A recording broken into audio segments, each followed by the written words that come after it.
ओम नमस्ते मित्रों, भाइयों बहनों।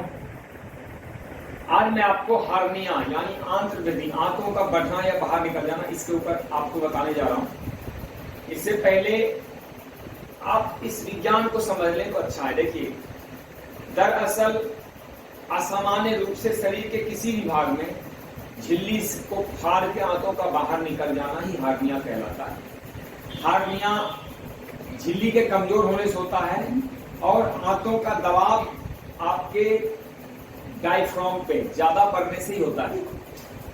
तो इसको आराम से ठीक किया जा सकता है, लेकिन जब उम्र 60-70 के पार हो जाए तो थोड़ी कठिनाई आती है। फिर भी श्रद्धा विश्वास यदि आप करते हैं तो आपको ऑपरेशन की जरूरत नहीं पड़ती, और ऑपरेशन इसका समाधान भी नहीं। ऑपरेशन में क्या होता है, एक प्लास्टिक की झिल्ली ऊपर से लगा देते हैं और रोग वहीं रहता है। मेरे एक रिश्तेदार इसी हार्निया के ऑपरेशन के चक्कर में बाद में उनका लीवर का कैंसर होगा, खत्म ही हो गए, और इतनी जगह ऑपरेशन हो गया कि वो तौलिया बांध के, गमछा बांध के रखते थे, ठीक नहीं हो पाए। तो मैं रिकमेंड नहीं करता किसी भी प्रकार का ऑपरेशन का। और कर क्या सकते हैं मैं आपको समझाने वाला हूं। देखिए, आपसे रिक्वेस्ट है, मेरा यूट्यूब चैनल आरोग्य कोई डॉक्टर अजीत आनंद को सब्सक्राइब करें, ताकि मैं नए नए हेल्थ टिप्स समय समय पे आपको संप्रेषित करता रहूं। और यदि वीडियो आपको अच्छा लगे इसको शेयर कर दीजिएगा, अंत तक देखिएगा ताकि चीजें स्पष्ट हो जाए। इसमें मैं 4 तरीके से आपको बताऊंगा कि हार्निया दरअसल योग, आयुर्वेद, नेचुरोपैथी और आहार, इन चारों पे डिपेंड कर रहा है। ये 4 चीज सुधारते हैं तभी आपका उपचार हो सकता है, अदरवाइज उपचार संभव नहीं। तो हार्निया कई प्रकार का होता है, मोटे तौर पे 6 प्रकार का होता है। ये देखिए, आपका गला है, गले से लेके गुदा तक ये बड़ी 30-40 फीट लंबी नलियां होती, आंतें होती, उसमें विभिन्न चरणों में जाके भोजन पाचन होता है। थोड़े थोड़े समय तक भोजन रुकता है, और जब वहां पे भोजन पच लेता है, रस चूस लिया जाता है, भोजन को आपकी आंतें वाइब्रेशन से और रस लगा के आगे बढ़ा देती है, वेस्ट कचरा बाहर फेंकती है। तो इसी प्रक्रिया में गड़बड़ी हो जाती है। जब भोजन रुक जाता है तो वह झिल्लियों पे लगातार दबाव बनाता है, और फिर कोई झिल्लियों का आंतों से रगड़ खाते खाते एक समय ऐसा आता है कि फूट जाता है। इसमें कई विटामिन की भी कमियां होती है। तो एक होता है हाइटस हार्निया, जिसको छाती और पेट के अंदर के जो डायफ्राम है या आमाशय के एक हिस्से का बाहर निकल जाना। यह दरअसल 60 वर्ष की उम्र से ज्यादा वाले लगभग 50% लोगों को होता है, लेकिन उनको पता भी नहीं होता, क्यों अंदर होता है, फेफड़े के अंदर छुपा हुआ होता है। लेकिन इसका जो लक्षण है, गले के नीचे दर्द होता है, पेट भरा भरा सा मालूम पड़ता है, अफारा महसूस होता है, भोजन को गटकने में कठिनाई होती है, ये सब इसमें होता है। और ये 60 से पहले की उम्र के भी 15-20% लोगों को आराम से होता है, युवाओं को भी होता है। एक होता है अम्बिलिकल हार्निया, जो नाभि के पास होता है, कईयों की नाभि देखते हैं इतनी बड़ी सूजी सी होती है, उसी को कहते हैं अम्बिलिकल हार्निया। ऐसे तो नाभि हमारे शरीर में पेट के बिल्कुल बीच में है, लेकिन 1-2 सेंटीमीटर नीचे अपना रूप बना के रखती है। इसी आंत में जब आंत उतर आती है, इसी नाभि में जब आंत उतर आती है, तो इसका स्वरूप 1-2 इंच ऊपर उठ जाता है।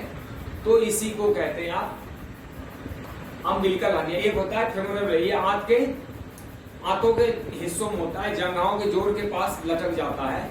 एक होता है इंग्विनल हार्निया, ये पेट के आंतरिक मतलब उरी प्रदेश नाल की झिल्लियों में फैला होता है, जिसको कहते हैं आप गले लग जाना, वो उसी को कहते हैं। एक महिलाओं का हार्निया होता है, जो लेडीज का होता है, वो जंघाओं के आसपास आंतें उतर जाती है।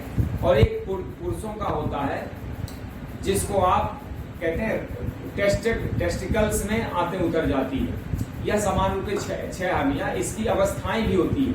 एक होता है रिड्यूसिबल, एक होता है इनरिड्यूसिबल, और एक होता है एस्टिमुलेटेड। रिड्यूसिबल क्या होता है कि अपने आप थोड़ा समय रहता है फिर वापस आ जाता है। एक होता है इनरिड्यूसिबल, जो बहुत बढ़ जाता है और उसके बाद वो वापस अपने आप नहीं आता, उसको करना पड़ता है। और एक होता है जिसमें सूजन आ जाती है और बाहर निकले तो निकला ही रह जाए।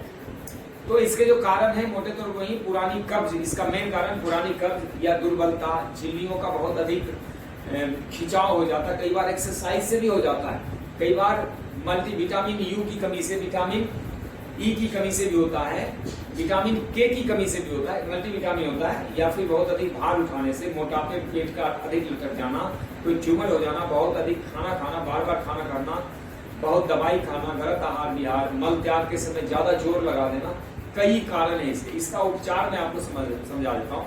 सबसे पहले तो इसमें फास्ट काम करता है। जैसे तीव्र अवस्था हो इस रोग का तो फास्टिंग करना चाहिए, जूस पीना चाहिए। जूस में मूली का जूस पिए, हरी दूध का जूस बहुत जबरदस्त फायदेमंद रहता है। और जैसे पत्तों का जूस ले लीजिए, पालक, धनिया, मेथी, पुदीना, कुछ भी पत्ते हो जाए, थोड़े पत्तों का जूस पिए, उसमें विटामिन के, विटामिन यू बहुत अच्छी मात्रा में होता है।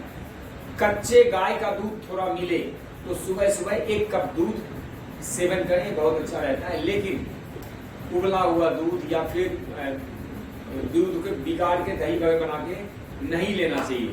नींबू पानी बहुत अच्छा रहता है, नारियल पानी, गन्ने का रस, यह सब आप बिल्कुल लेते रहें। और जब थोड़ा तीव्र अवस्था खत्म हो जाए तो नेचुरल डाइट पे आ जाए, यानी फल, सलाद, सब्जियां अंकुरित करके, चना, मूंग, ये सब खाते रहें। अगर इसमें मैं एक लास्ट में बताऊंगा आपको कुछ व्यायाम, यदि ये हार्निया ज्यादा फैल जाए तो उसको तुरंत वापस कैसे लाया जाता है, ये सब आपको समझाऊंगा। लेकिन इसमें नेचुरोपैथी बहुत काम करता है। तो जब नेचुरल डाइट भी लेते हैं तो जैसे आप पक्वाहार, कच्चे भोजन रहते हैं तो अधिक भोजन ना लें, बहुत कम भोजन लीजिए ताकि पेट पे झिल्लियों का दबाव न पड़े। और नेचुरोपैथी करें। नेचुरोपैथी में सिर्फ गर्म सेक छोड़ के बाकी सब इलाज आराम से कर सकते हैं। हल्की गुनगुनी मसाज भी कर सकते हैं, तेल की मसाज, उससे वहां पे ब्लड सर्कुलेशन बढ़ जाता है, नई झिल्लियां तैयार हो सकती है। लेकिन ये थोड़ा समय लेने वाला है, यह समय लेता है। तो हार्निया के केस में थोड़ा संयम रखेंगे तो ठीक हो जाएगा। और इसका कोई इलाज नहीं। फिलहाल के लिए बेल्ट बांध सकते हैं, यदि कहीं लटका हुआ रहता है ज्यादा तो बेल्ट बांधे, कोई तौलिया बांध के, लंगोट बांध के आप फिलहाल इसका काम चला सकते हैं। कुछ एक्सरसाइज वगैरह जो होता है आगे झुकने वाले सारे एक्सरसाइज आप कर सकते हैं, पीछे उलटने वाले नहीं करने। यानी पीठ केवल लेट के तो कुछ एक्सरसाइज कर सकते हैं, लेकिन जिसमें पेट की झिल्लियां खींचे, ऐसे तने, वो एक्सरसाइज नहीं करनी है। यानी पेट केवल लेट के कोई एक्सरसाइज नहीं करना, पीठ केवल लेट के एक्सरसाइज कर सकते हैं। पश्चिमोत्तासन, योग मुद्रासन, गरुड़ासन, सलभासन, सर्वांगासन, हलासन, अर्धमत्स्यंदासन या फिर मंडूकासन, भूनमनासन, कुर्मासन, जानु शीर्षासन, मूल बंध, त्रिबंध, महामुद्रा, इस सब का अभ्यास जरूर करना चाहिए। लेकिन हार्निया के कष्ट जब विशेष बड़े होते हैं उस समय किसी प्रकार का एक्सरसाइज नहीं करना चाहिए। तो यह तो हो गया ये। अब हार्निया को ज्यादा ज्यादा रिपेयर करने के लिए कुछ विशेष आयुर्वेद आपको बता देता हूँ। विटामिन के, विटामिन यू, ये 2 चीज याद रखें। तो इसके लिए पत्ता गोभी अद्भुत फायदेमंद रहता है। इसके अलावा सलगम के पत्ते का रस 1 कप ले लें, उसमें 2 चम्मच शहद मिला के सेवन कीजिए, अद्भुत लाभकारी है। गाजर के पत्ते का रस और गाजर दोनों लाभकारी है, उसमें यदि शहद मिला के सेवन करें। इसके अलावा जो गांठ गोभी का पत्ता होता है उसमें नींबू निचोड़ के सेवन करें, बहुत ही लाभकारी होता है। मूली के पत्ते में नींबू निचोड़ के सेवन करें, 30-40 ml मूली का रस ले लें और उसमें थोड़ा नींबू निचोड़ के इसका सेवन करें, बहुत अच्छा। हरी दूध कहीं मिल जाती तब आप सप्ताह में 1-2 बार भी थोड़ी हरी दूध का सेवन करें। पपीते के पत्ते भी सेवन किया जा सकता है, बहुत अच्छा होता है। इसी तरह करी पत्ता है, मीठा नीम, गिलोय का पत्ता भी सेवन करें, कोई इसमें कोई दिक्कत नहीं। लेकिन पत्ता वो भी सबसे बेस्ट है। इसके अलावा सोयाबीन का दूध, घर में सोयाबीन को भिगो ले 50 ग्राम और उसको 8-10 घंटे भिगोने के बाद मिक्सी में चलाइए। मिक्सी में चला के 1 गिलास पानी मिलाइए, थोड़ा जितना भी पानी आप पतला गाढ़ा करना चाहते हैं करके, और छान के शहद मिला के पिए। सोयाबीन का दूध बहुत ही लाभकारी होता है। नारियल, कच्चा नारियल भी चबाना बहुत अच्छा रहता है। केला, पके हुए केले खाना अच्छा रहता है। अंगूर, संतरा, ये सब खा सकते हैं आप। मौसम के सारे फल सब्जी खा सकते हैं, लेकिन ये सब विशेष लाभकारी। इसी तरह करेला और करेले का रस, ये दोनों फायदेमंद है, विशेष फायदेमंद है। यह सब हो गया विशेष बातें जो मुझे कहनी थी। अब मैं कुछ एक्सरसाइज बता देता हूँ।